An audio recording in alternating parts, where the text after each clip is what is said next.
Welcome to Channel 18 News. I'm Jim Rogers. Students from Travis Primary School led the Pledge of Allegiance to the United States and Texas flag in both English and Spanish Monday night to open the Sulphur Springs School Board special session. The students also participated in a presentation that highlighted the dual language enrichment program at the school. Those students involved in the dual language enrichment program at Travis work in bilingual groups or pairs in 3 classes. Writing and reading are emphasized as the students work during the day with a minimum of 30 minutes a day in a self-directed program. They have 3 different teachers during the day who focus on 2 subjects each. Also, other activities at Travis Primary School were emphasized. Travis Primary School includes students in 1st and 2nd grades. There are 245 students at the Travis School. Also during the meeting, the board received praise from Superintendent Michael Lamb. He expressed the district's appreciation for the diligence and integrity of each member of the board. January is Board Appreciation Month in Texas. Mike Horn was appointed to continue to serve on the Hopkins County Appraisal District on behalf of the school district, and the district will apply to the Texas Education Agency for waivers for staff development minutes as the district begins planning the calendar for next school year. The board also approved an extension for the contract of Superintendent Michael Lamb. An additional year was added to his contract. For other personnel changes at the school, you may go to ksstradio.com. Look for the school board story. Applications for the 2018 Don't Mess with Texas Scholarship Contest are now being accepted. Eligible applicants include any Texas high school senior currently attending public, private, or homeschool and planning to attend an accredited Texas college or university in the coming year. Presented in partnership with Keep Texas Beautiful, the Don't Mess with Texas Scholarship Contest will award 1 $6,000 scholarship and 2 $2,000 scholarships. Those will be awarded in June. The scholarships recognize the achievement of high school seniors who take a leadership role in preventing litter in their schools and communities while working to build awareness for the Don't Mess with Texas initiative. TxDOT's Don't Mess with Texas program has been educating Texans about litter prevention since 1986. The program includes Adopt a Highway and a grassroots partnership with Keep Texas Beautiful, as well as a spring trash off community outreach event, all in an effort to keep Texas roadways free of litter. To apply for the Don't Mess with Texas scholarship, visit don'tmesswithtexas.org. Applications must be received online or be postmarked by 5 p.m. April 20th, 2018. You're going to want to get a ticket to see this show on Golden Pond in 3 performances only, Sulphur Springs ISD Auditorium, February 2nd, 3rd, and 4th. Let's find out more about this play from director Tristan Pullen. Right now, I am directing on Golden Pond here in town through my theater company, Studio 1621. And, it's starring a lot of local people, Don Doyle Jones, who taught in our high school for forever and ever and ever, my close friend and mentor. Chuck Jones, Dr. Chuck Jones. Been a part of Choral Society. Sarah Dykes, who was in Streetcar Named Desire and was a phenomenal actress. Bill Owens, who does Shining Star Productions. Sean Dieterding, who does things for Main Street Theater. And then Zach Walker, who is part Sulphur Springs, part Commerce Kid, and this cast is just phenomenal. They're so talented, and this is the story we all know and love, and it's good. Well, I remember the movie, so it was like 1981 or something like that, the movie. And of course, it had Henry Fonda. And Katharine Hepburn. And I don't remember who the daughter was. It was Henry Fonda's daughter. It was Jane Fonda. Okay. Yeah. So I only remember 3 characters, but there are 7 in the play. Yes, and in the actual movie, there were 7 too. And the movie, when people adapt plays into movies, they can add a little more because we get to have film. You get to do things you can't do on stage. But it's very much like the movie. If you loved the movie, you'll love this play. on Golden Pond. So the retired couple, they go to their New England cabin every summer. Yes, and it's about, this play is very wholesome, but at the same time, it shows you the darker side of reality of like aging, growing old with the person you love, estranged parents with their children, complicated relationships, dementia. When one of the most powerful moments in the play for me is when Ethel tells her husband, this was the first time I ever felt death. It's where when an older person gets old, they feel that moment where death is approaching. And, when you're my age, you think you can go jump off a bridge and you'll survive because you're like Superman. But then, there's a moment in life where you realize that, your life's not going to last for forever. And it's kind of like just a countdown. And it's true for the children of aging parents. Their parents always been there. Someday it's going to happen, but it doesn't really seem real. And I suppose, too, for the long-term spouse. Yeah. And, I think it affects everyone. In this play, the closer they get, the older they get, the child kind of comes back home. She hasn't been around in 8 years. And then she comes home to try to make amends, try to fix something that wasn't there. And, it's how one couple can affect, 7 people's lives just because of their love and their honesty and their truth and, how they treat another human in this world. So I want to find out why you selected On Golden Pond, because it's very meaty. Yes. On Golden Pond, I wanted to direct a show with Don Doyle Jones, and I just didn't know what to do. And I've always wanted to direct her. I thought it'd kind of be like a full circle thing. She directed me in high school. I direct her now. And I really wanted to do A Long Day's Journey Into Night, which is a very dark, dark play and very up my alley. And then Miss Doyle was the one who actually suggested this, and I had never heard of it. What? I've never watched the movie, never. And I sat down with my 10-year-old brother, and we started watching it. And I looked over, and he was tearing up, and he goes, "Bubba, this is a sad play." And I was like, you know what? If it can connect to a 10-year-old, then it can connect to anyone. So that's how it literally got picked. We talked for months about what play we were going to do, and I fought this and fought it, and then we decided to do it. And so I knew I had my Ethel, and then the search was just on for the rest of the cast. So... And I'm one of those people that I sit on it and I dream on it. If I see the character in my head and the actor, I track them down. So. Well, Ethel is Mrs. Norman Thayer. Yes. Played by Don Doyle Jones. Yes. Norman Thayer, the central male character, is played by Chuck Jones, which is Dr. Jones, and he's been in choral society. He's a very talented man. And then their daughter, the daughter in the play, Chelsea, is played by Sarah Dykes, who, helps the city out downtown, does a fabulous job with everything down there. The fiance/boyfriend, Bill, is played by Bill Owens, who, is no stranger to the stage in this town. In the last several years, he's been doing a lot of plays, making himself very available for that. And I never knew, he sells cars. I never knew Bill Owens in that aspect. It just goes to show that you can shine shoes and you're still a good actor, and he's so funny. Last night I was driving home laughing at some of the stuff he was doing in rehearsal last night. And he's so good. It's very rare in Sulphur Springs because, we're very agriculture-based and very sports-based, that when you see men that are so good at theater,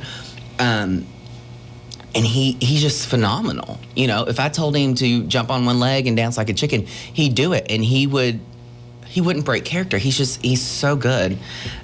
He's also a musician. Yes.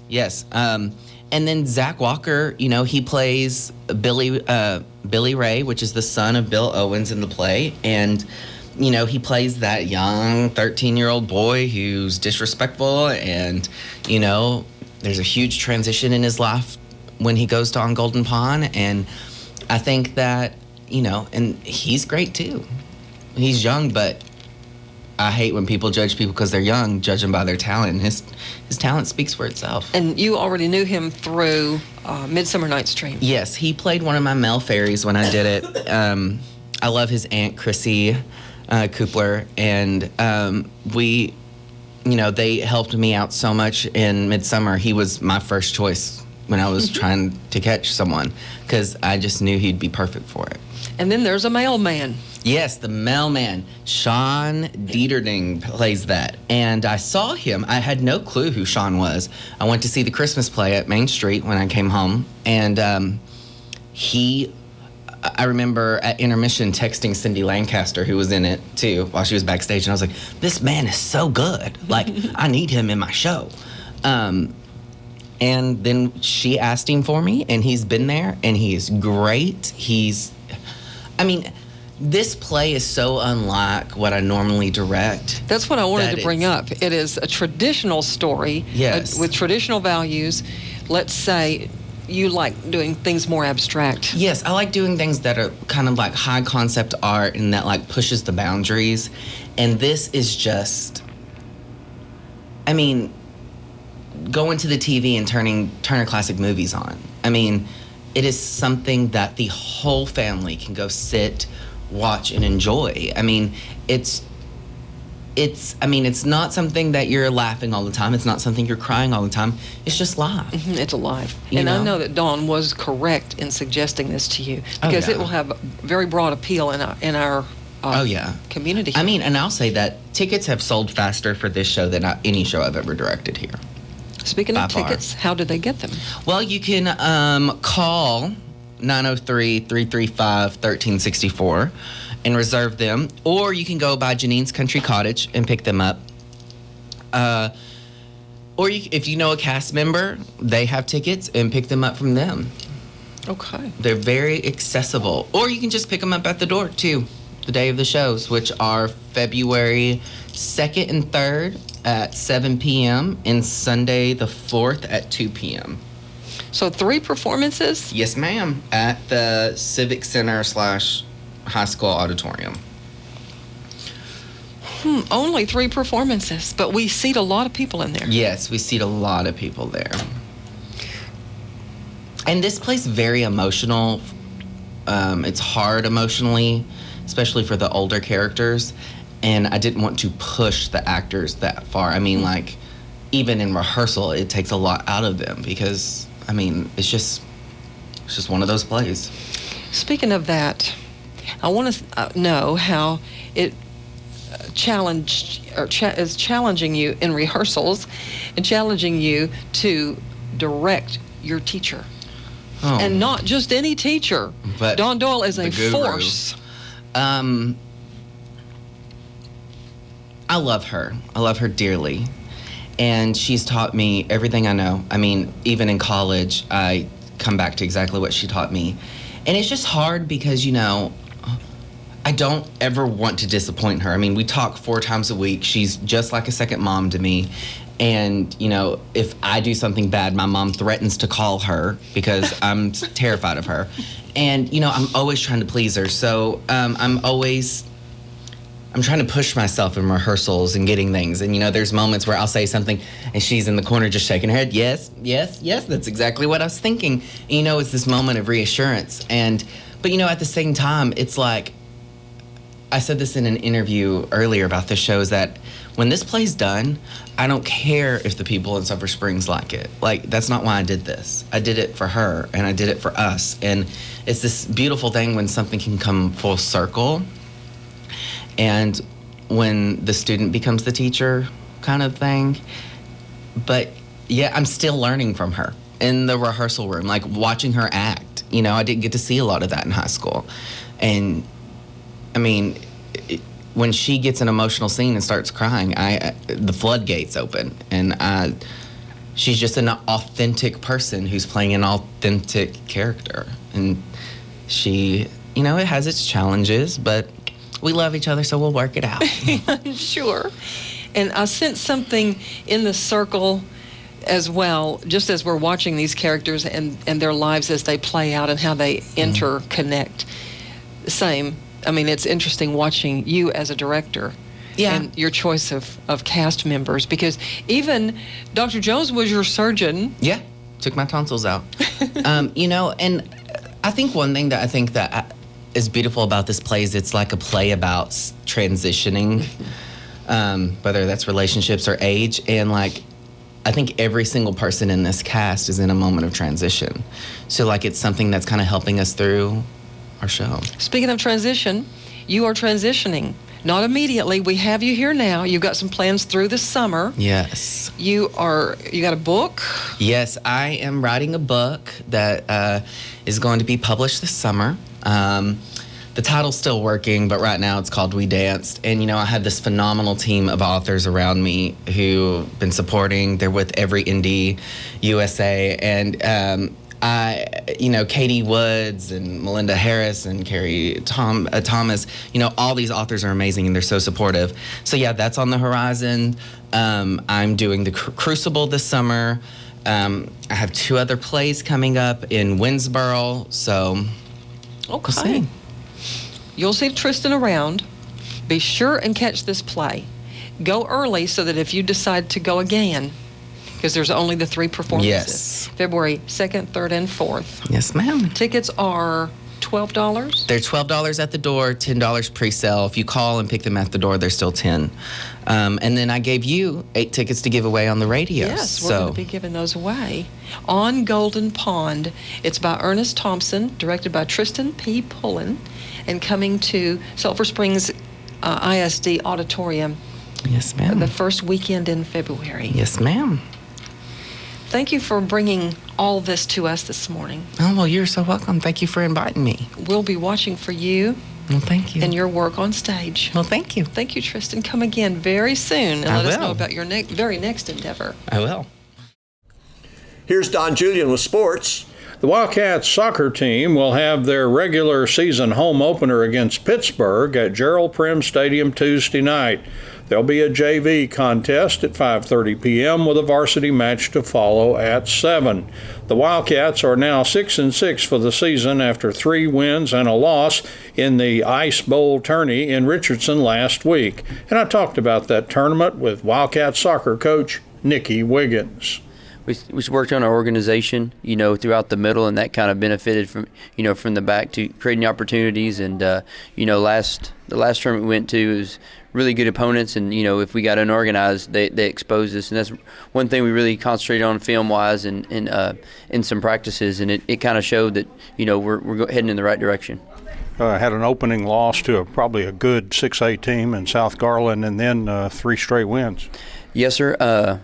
Yeah, that first game was pretty rough. The weather, we got on the bus over here and it was 50 degrees. We get over there and it's like 30 and it's windy and we weren't organized from the beginning, and I was really frustrated and the kids were frustrated. And but yeah, if that happens in district, like I told them, we're going to have to regroup no matter what happens between here and there. And I was disappointed with that loss, but then after watching video, South Garland was pretty good. We just made a lot of mistakes and they capitalized, and they ended up playing in their final as well as us. So yeah, we regrouped and played Dallas Lincoln and Dallas Carter, and was able to set up some opportunities to score and defend pretty well. So yeah, I was pleased. Then you played in the 3rd place game and fell behind, but team came back and won it.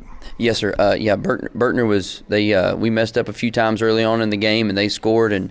But I told the kids we did really well, responding, regrouping, not panicking, and staying the course. All right. Tell us now. Tonight you have another game. Yes, sir. Tonight we're playing Pittsburgh here at home at the Prim, so we're excited about that. Just we watched film this morning, and just still a lot of things we need to work on. And that's what I told them. My main goal, is to fix all these mistakes. Win or lose. Obviously we always try to win, but next week is when we start district, and that's when they really count. So all this cleanup, film study, and stuff we do in training is hopefully it shows tonight. After this one, quite a bit of practice time for you going into district. You kind of like that? Yes, sir. The JV I have one more tournament, but yeah, varsity-wise is, some of us a little sore and banged up. Try to regroup. As far as mental, physical, and things we see on film because next week they all count and they all mean a lot. Thanks for watching Channel 18 News. Have a great evening.